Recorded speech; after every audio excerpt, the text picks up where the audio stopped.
Welcome to How to Build a Tent, the podcast on how to make you successful. Thank you for watching, sharing the show, joining us live on YouTube a little later than normal.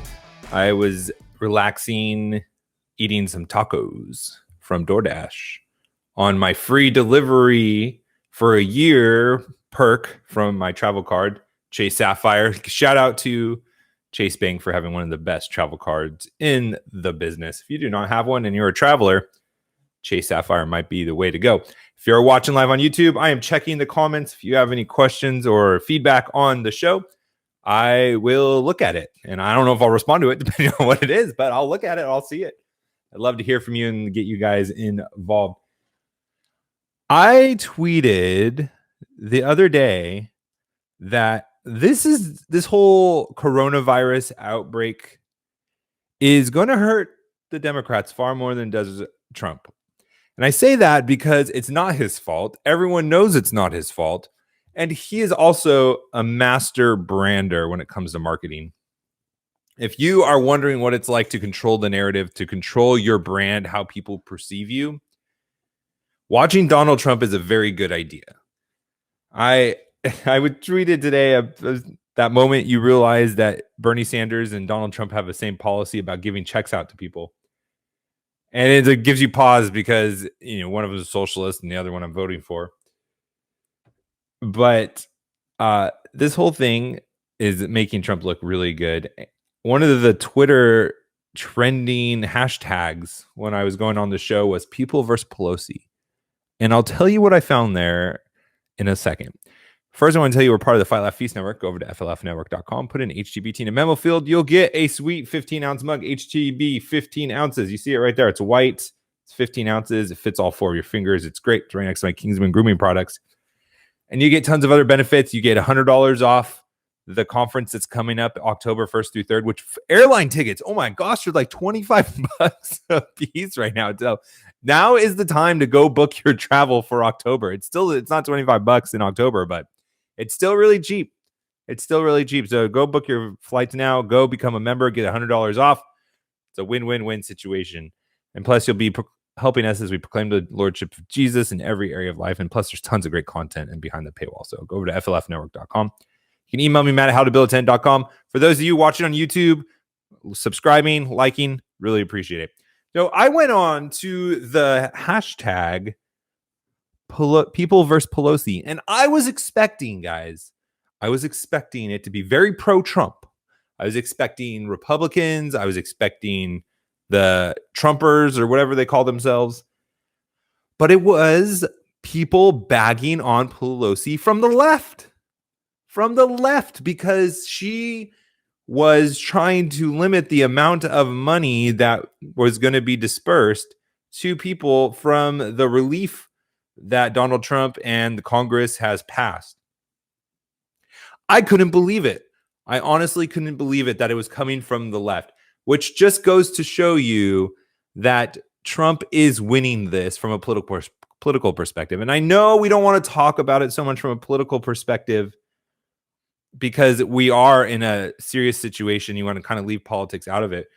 But don't be naive that everything that is happening right now, how this plays out and the results of it, how it's handled, how the government responds, how our economy responds to it, is all going to impact politics in the future. And it's so surprising because we have two forces now going, well, maybe three. Let's just say three, but two self-inflicted forces against the Democrats. They have the people that are voted for Bernie Sanders that are incredibly upset because of how the Democrat Party's treated them. And now we have people rallying against Nancy Pelosi for not doing enough. I don't think that those two things right on their own are going to be enough for them to overcome it. But then you also have Trump and what he's doing. And I think he's doing a pretty good job, honestly. Some of the policies that he's proposing, I'm not a fan of.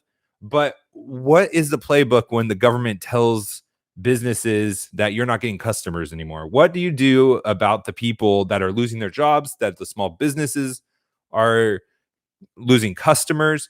We have to do something. And it's not a free market argument anymore because the government has basically taken free market principles out altogether. We're in a command style economy. We're being told to stay in our homes, to take shelter.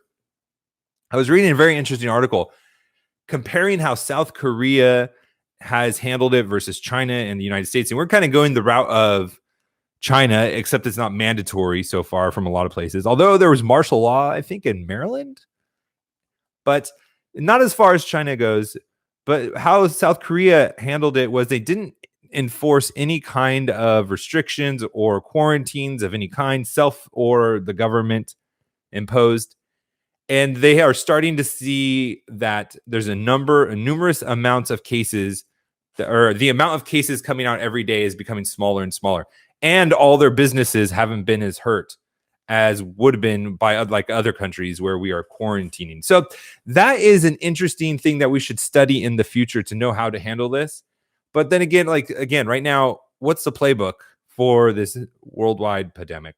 I don't know what to think of it. Honestly, half of me is saying it's a big deal. The other half of me is saying it's just all hysteria and overblown.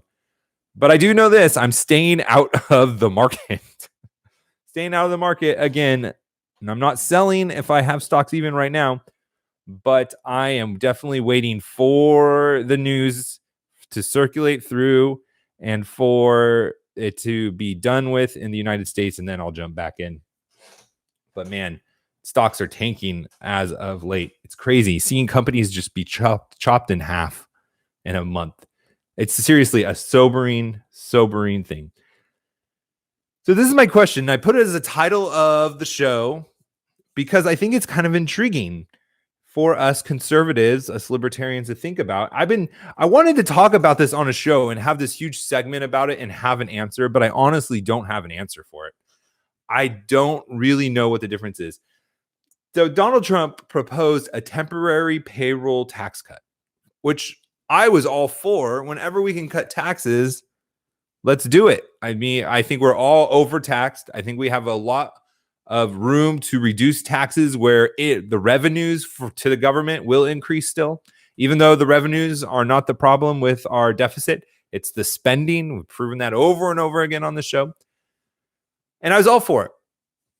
And then Donald Trump came up with the idea of paying people. Bernie Sanders has this idea. And in fact, Andrew Yang, who is trying to take credit for this bailout proposal, was running on it. And you and me as conservatives, economists, people that love studying this kind of thing, we were appalled. I don't know if that's the right word for it, but it's a funny word. We're appalled by it. We don't like the idea of the government giving money.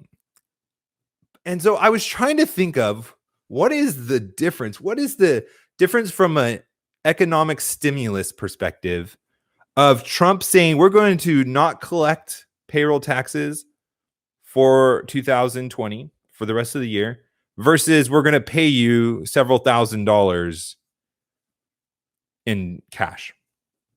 And my question is, I know there's actual differences, like one comes from your paycheck. You're not paying you're not paying as much. The employer doesn't pay as much. But what is the difference?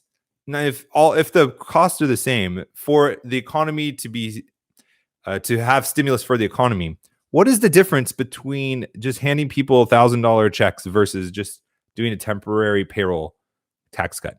And I really can't find a good argument to stand on why I'm so much more for a temporary tax cut for the year versus giving out checks. To me, they seem pretty similar, or at least similar enough where I shouldn't make a big stink about it. And I'm just being honest. From a conservative perspective, I don't like the government giving out money. I don't think we have money to give out. But again, the free market, the private sector has been suspended. The government told us all to not go anywhere for 14 days, to not let people come into our establishments. So that's all out the table. So what is the difference? And I honestly don't know, because when you think of like a tax cut, it's usually, in most cases I can think about, far more than a year. The last tax cuts that Trump did were for 10 years, and that was temporary for 10 years, which allows businesses to make adjustments, make investments and do things over a longer term. That's really long for a business, especially bigger businesses that are going quarter to quarter that are reporting publicly. But a temporary tax cut doesn't really let a company do that. You're not going to hire a bunch of people just for a temporary tax cut that you're going to have to increase, or their cost of hiring them is going to increase the next year. And I honestly, I don't think there's a big material difference between the two. So if we're going to be okay with a temporary tax cut for payroll taxes, I think we got to be okay with just giving out checks. Or if we're not going to be okay with checks, we can't be okay with temporary payroll tax cuts either. And I would love to hear from you. I'd love to give your feedback. I'm checking the chat. I'm not seeing any chat action over here.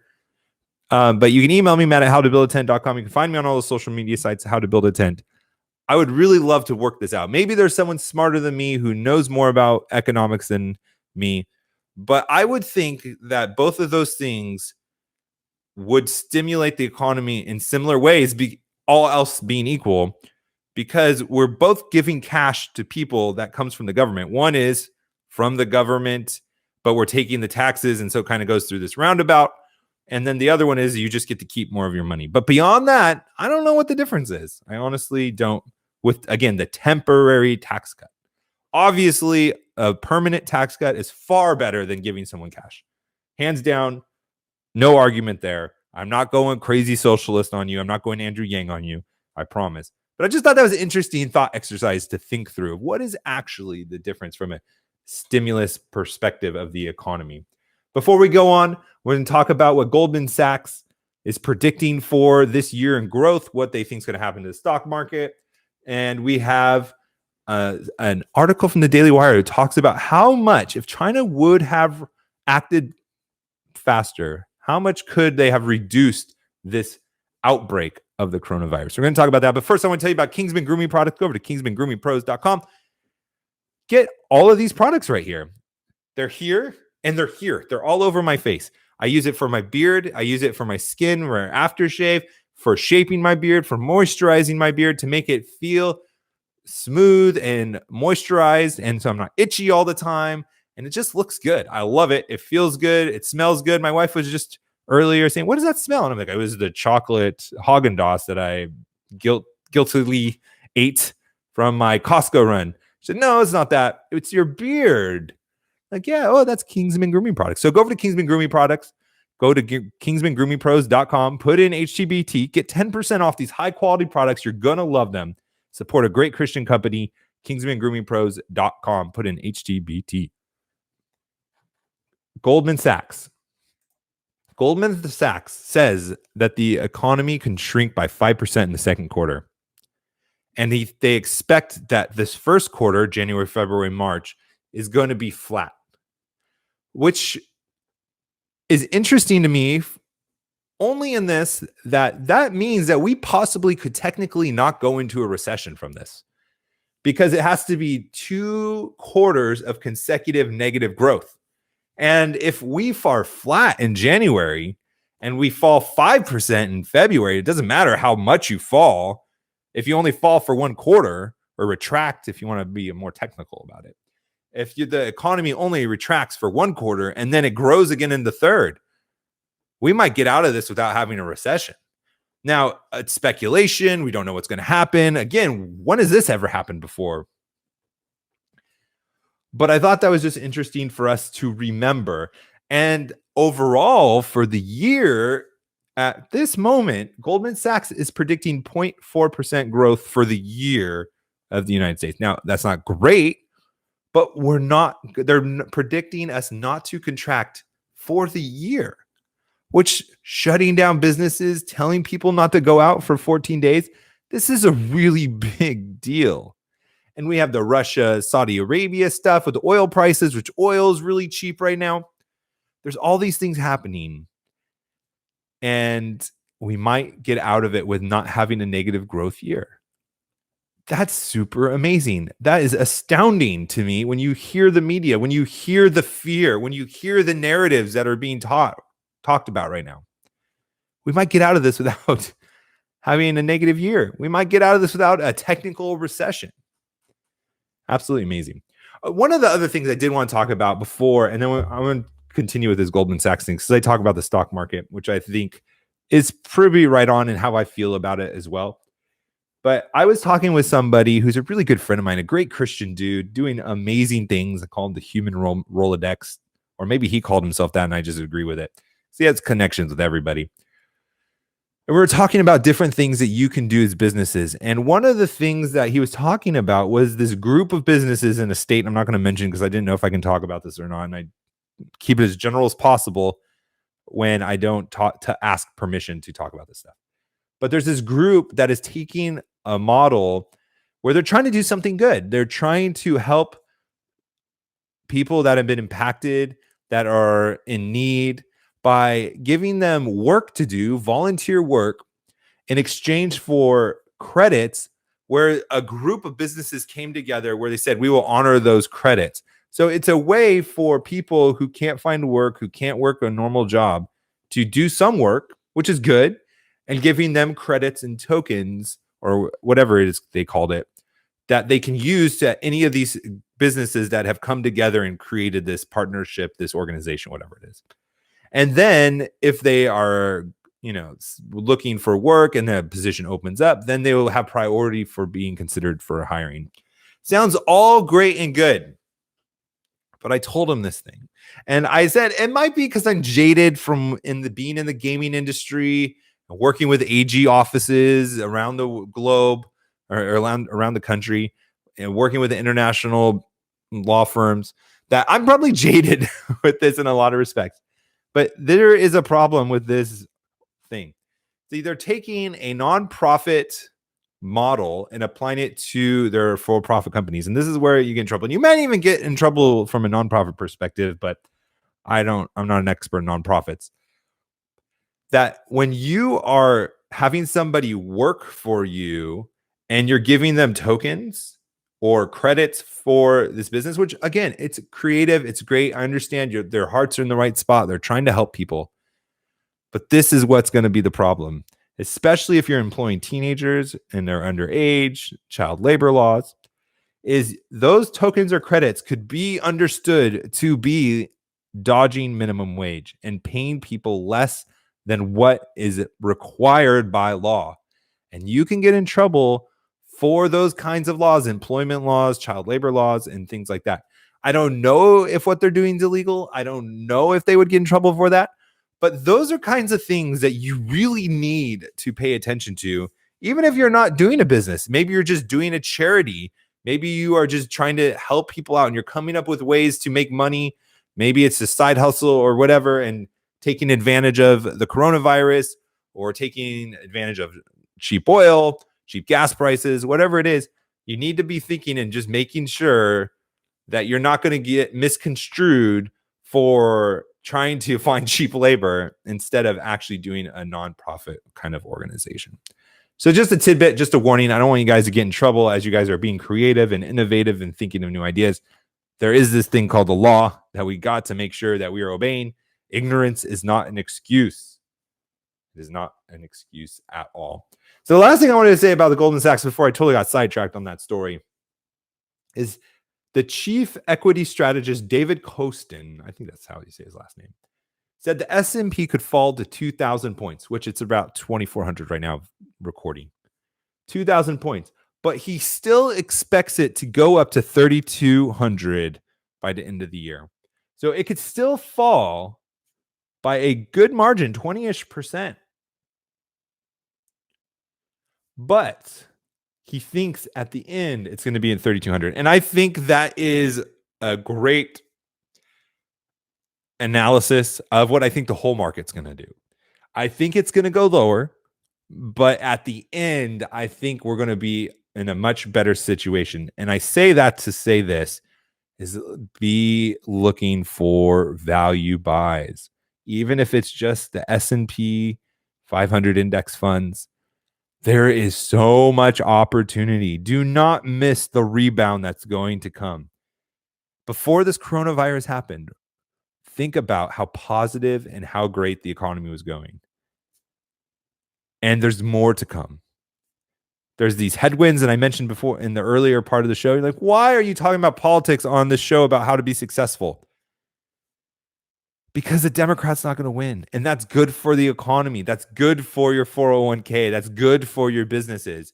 And if we could see these impossibilities of Trump losing, and I know that everyone said that about Trump, but there's a reason it's a 1 in a million. It's a reason Trump was 1 in a million, because it's a 1 in a million.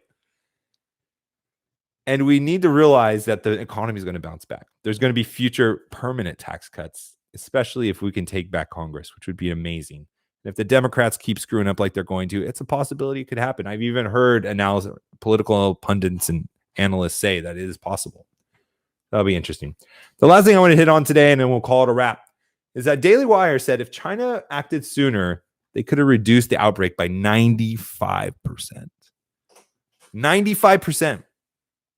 And I only bring that up to say that we need to make China pay for this. I know we're all talking about how we can't call it the China virus, the Chinese virus, because it's going to increase hate and, these xenophobic thoughts and all that critical race theory crap, liberalism crap. But we need to make them pay, because what's going to happen is this is going to continue.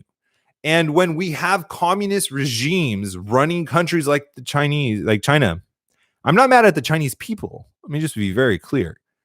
I'm not even opposed to China as a nation. No problem with China as a nation. I'm talking specifically about the Communist Party. And it doesn't matter if it's Chinese or Russian or whatever it is. Think about Chernobyl. The party only cares about the party. They only care about power, and they care about their image because of their power. And so they will make stupid decisions like they did at Chernobyl. They'll make stupid decisions like they did here, where they suppress it. They lie about it. They try to cover it up. They do everything they can until they can't anymore, until it's out there, when it's already too late and we're dealing with what we're dealing with. How much more debt is the world going to go into? How much wealth has been lost because of what China did? They need to pay. And when we get out of this, we need to hold them accountable. And I don't know what that looks like. I'm not saying go to war with them or anything crazy like that, but we definitely should stop making stuff there. We definitely should stop being dependent on them in every sense of the word. We need to crush them. Not the Chinese people, not even China, the country, but the Communist Party. We need to sanction them. We need to pull out all of our resources. We need to make them suffer, because these biotech things, these labs are going to continue. You like, as technology advances and these new weapons are developed, this stuff is going to happen again. And there better be such a strong consequence for it to happen that no nation would dare try to cover it up. And so it could be reduced by 95%. I'm telling you, if we don't do this, if we don't make the cost so severe that it crumbles the Communist Party, it's going to happen again. And it's going to happen more often, because we're developing and increasing our technologies more and more. And it's going to happen. It's going to get out. There's going to be mistakes. We're all humans. So that's my thoughts. Let me know what you think. Is there any difference between a temporary payroll tax and cutting us a check? Love to hear from you. Matt at howtobuildatent.com. Find me on all social media sites, How to Build a Tent. Love for you to follow me. We'll talk to you tomorrow. God bless.